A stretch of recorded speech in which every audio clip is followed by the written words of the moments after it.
Hey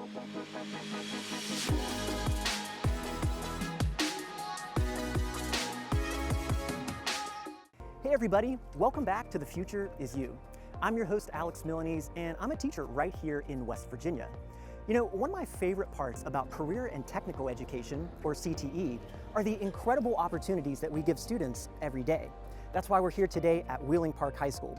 We're here to visit their CTE programs and talk to some of their students about the awesome stuff they get to do every day. I like to tell my students, especially new students coming in, that machine tool builds the world. There's so many more things to machining than just handling tools. You can have a passion, and really it's just hands-on, and you can create whatever you want. It's a great opportunity for these kids to come out of high school and go right into a career. So as you can see, career and technical education has some incredible opportunities for students.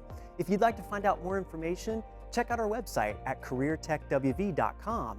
And remember, the future is you.